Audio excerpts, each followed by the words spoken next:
thì tha chạy tập bay mới nhầm đại vào mà đó nhận tông vào đó nè lại như làm pan ăn sầm rệt luôn ấy nè đó nè đặt location này thời mà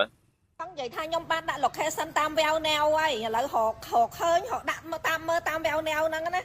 tam mà location này nhom đặt bao họ bán chi mà do bán cả bán hòm bán cả after ấy nhom chụp nhắm chụp ấy ấy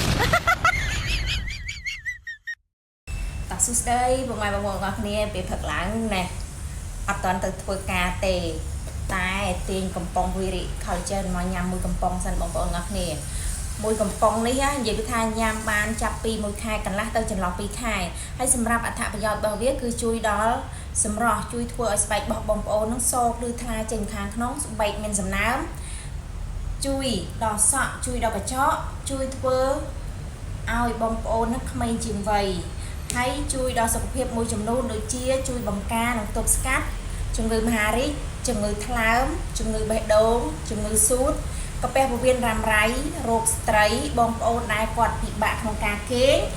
គាត់ញ៉ាំជាមួយនឹងវីរិ collagen របស់យើងគឺជួយសម្រួលដល់ការគេងរបស់គាត់គឺល្អមែនតើហើយសម្រាប់អ្នកដែលគាត់កាំងគីឡូខ្លាញ់ច្រើននេះបងប្អូនញ៉ាំជាមួយវីរិ collagen របស់យើងទៅ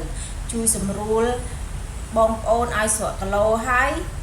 មិនងាយនឹងឡើងគីឡូទេដោយសារតែវាជួយកាត់បន្ថយពេលល្ងាចធម្មតាពេលល្ងាចតែយើងញ៉ាំច្រើនវាឡើងគីឡូប៉ុន្តែញ៉ាំជាមួយនឹងវីរិ collagen របស់យើងទៅពេលល្ងាចគឺជួយកាត់បន្ថយការឃ្លានរបស់យើងបានច្រើនហើយបងប្អូនធ្វើឲ្យស្បែករបស់យើងនឹងក្មេងជាងវ័យតែម្ដងណាហើយពីមុនខ្ញុំរៀងខ្ញុំគឺគីឡូ58ប៉ុន្តែឥឡូវខ្ញុំញ៉ាំវីរិនេះសូម្បីតែក្បាលពោះក៏គ្មានរៀង និយាយមកចេញមកឡើង slim តែម្ដងហើយសាច់របស់យើងនិយាយថាសភ្លឺថ្លាចេញខាងក្នុងតែម្ដងហើយស្បែកមានសំណើមតែម្ដង